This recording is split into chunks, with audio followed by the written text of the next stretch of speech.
नमस्कार साथियों, आप सभी का स्वागत है। मैं डॉक्टर हृदेश चौधरी। साथियों, एक बहुत ही महत्वपूर्ण और खुशी की खबर लाखों आउटसोर्स कर्मचारियों के लिए। साथियों, फिलहाल 2 राज्यों में नियमितीकरण की मांग चल रही है और दूसरे राज्य में देखा जाए तो आउटसोर्सिंग निगम बनाए जाने की घोषणा कर दी गई है। साथियों, एक तो उत्तर प्रदेश के मुख्यमंत्री योगी आदित्यनाथ जी ने घोषणा की है कि हम उत्तर प्रदेश के समस्त आउटसोर्स ठेका कर्मचारियों के लिए एक निगम बना रहे हैं, जिसमें कर्मचारियों के खाते में सीधा पैसा जाएगा।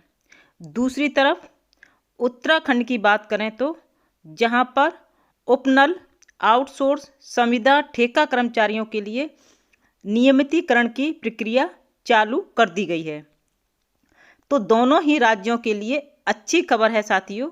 ये खुशी की बात है कि दोनों राज्यों में अब संविदा कर्मचारियों की, आउटसोर्स कर्मचारियों की नियुक्ति बहुत ही साफ सुथरे ढंग से की जाएगी। आज हम बात करने वाले हैं उत्तर प्रदेश के आउटसोर्स ठेका कर्मचारियों के लिए, क्योंकि जो भाई कर्मचारी पहले से काम कर रहे हैं उनका क्या होगा और किस आधार पर भर्तियां होंगी, किसको वरीयता दी जाएगी और किस तरह से यहाँ पर नौकरियां ली जाएंगी। क्योंकि इसमें क्या होता है, जुगाड़ या फिर जिसे सेटिंग भी हम लोग कह लेते हैं कि सेटिंग से हम अपना काम निकाल लेंगे, कि सेटिंग के थ्रू हम आउटसोर्सिंग कर्मचारियों की भर्ती कर ली जाती थी।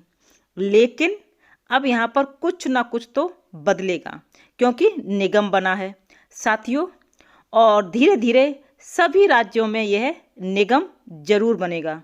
ये बात तो पक्की है और धीरे धीरे इन सभी कर्मचारियों को परमानेंट किया जाएगा।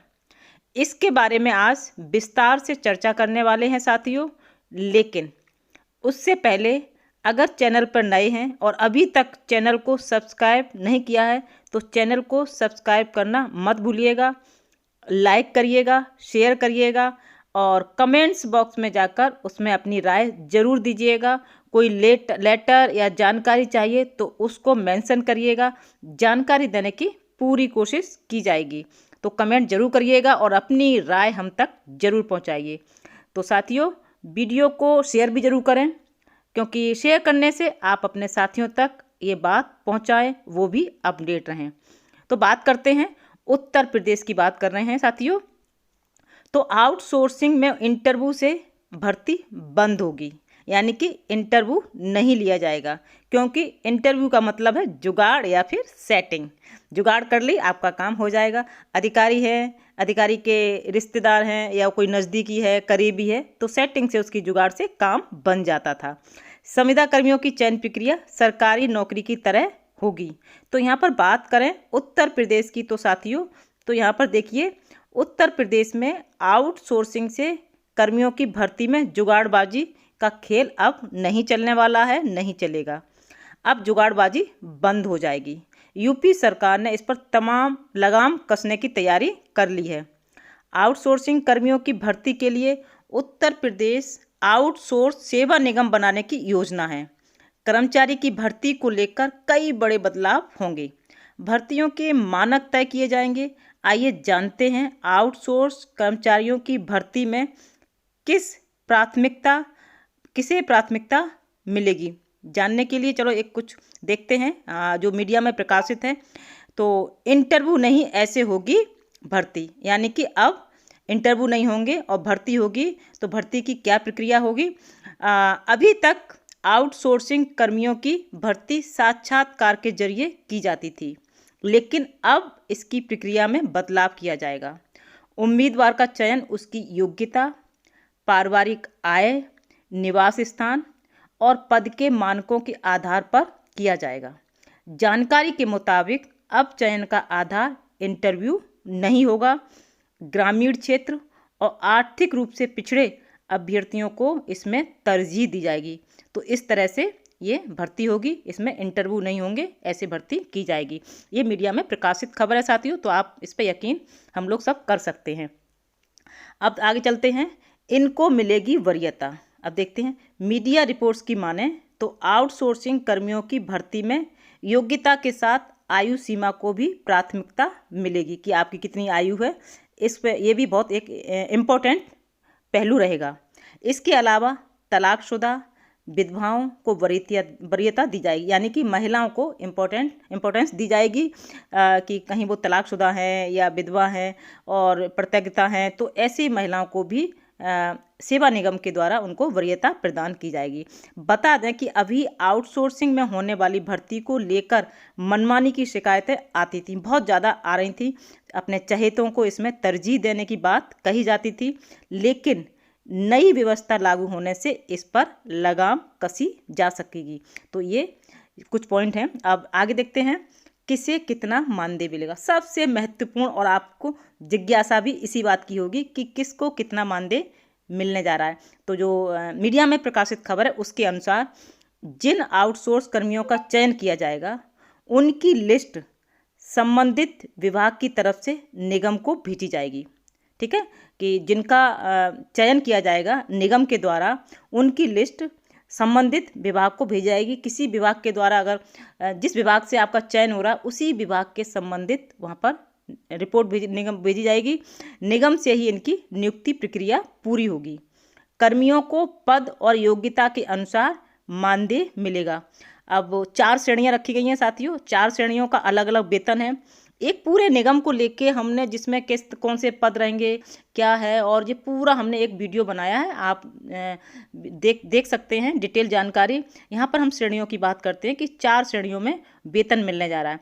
श्रेणी ए, श्रेणी 1 के कर्मियों को, कर्मचारियों को 25,000 वेतन मिलेगा, मानदेय मिलेगा। जिन कर्मचारियों का चयन होगा जिस विभाग में, उसमें श्रेणी 1 के कार्मिकों को 25,000 रुपये प्रदान किए जाएंगे। और श्रेणी 2 के कार्मिकों को, जिनका श्रेणी 2 में नियुक्ति होगी, चयन होगा, उनको 21,500 मिलने जा रहा है। और श्रेणी 3 के कार्मिकों को, जो श्रेणी 3 के तहत जिन कर्मचारियों का चयन होगा, उनको 18,500 मिलेगा चयन होने पर, नियुक्ति होने पर। और सबसे अंतिम और चौथी कैटेगरी के कार्मिकों को 15,000 मानदेय मिलेगा।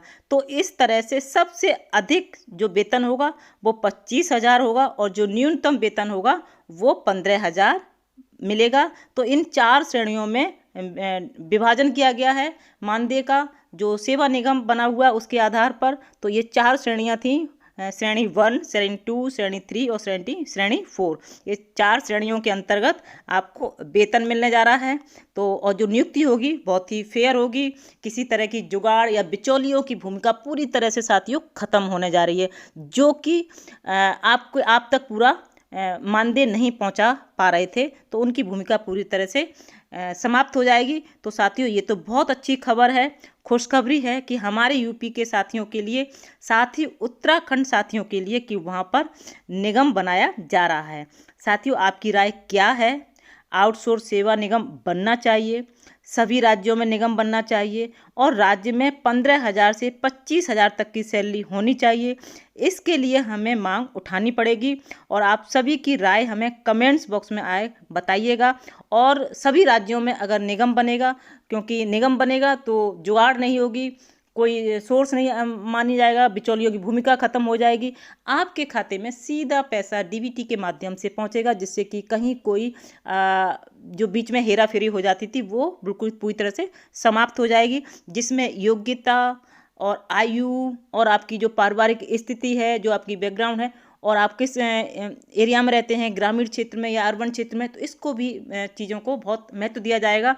तो इस तरह से ये सेवा निगम बहुत ही एक खुशी की बात है आप लोगों के लिए कि इस तरह से अगर चयन होगा तो कहीं कोई गड़बड़ होने की गुंजाइश नहीं रहेगी, और जितना आप काम करेंगे उसके हिसाब से आपको वेतन दिया जाएगा, बीच में कहीं कोई गड़बड़ नहीं होगी, जिससे कि कहते हैं ना कि आप लोग डिमांड करते हैं कि हम जितना कार्य कर रहे हैं उतना उसके हिसाब से हमें वेतन वेतन नहीं मिल पा रहा। लेकिन अब ऐसा कहीं कोई शिकायत नहीं होगी। और साथियों, आप कमेंट करके ज़रूर बताइएगा कि आप किस डिपार्टमेंट में आप कर रहे हैं काम और कितने वर्षों से कर रहे हैं, किस डिस्ट्रिक्ट से हैं, और वर्तमान में आपका मानदेय कितना मिल रहा है। तो ये सारी चीज़ें अगर आप, और क्या और होना चाहिए, ये निगम बना है, आप उससे सहमत हैं, और मैंने प्रत्येक राज्य में ऐसा निगम बन जाए तो कहीं कोई दिक्कत नहीं आएगी, अच्छे से काम होगा, नियुक्ति भी, चयन भी सब अच्छे से होगा। तो आप ज़रूर हम तक से सूचना पहुंचाइएगा। आपके कमेंट हमें प्रोत्साहन देते हैं और जानकारी मिलती है कि कहाँ पर क्या हो रहा है आपके साथ, तो हम लोग उसमें आवाज़ उठाते हैं। तो साथियों, अब नई सूचना के साथ, नई उसके साथ फिर आपके साथ हाजिर होते हैं नए मुद्दे के साथ। तब तक के लिए जय हिंद, जय भारत। और जाते जाते एक बार पुनः कहना चाहेंगे, जैसे आप लोगों का प्यार मिल रहा है चैनल को, आप लोग खूब उसको स्नेह दे रहे हैं, उसी तरह से आप स्नेह देते रहिएगा। चैनल को सब्सक्राइब कर लीजिए, जिससे कि सभी इंपॉर्टेंट वीडियो आप तक हमारी पहुंचती रहें।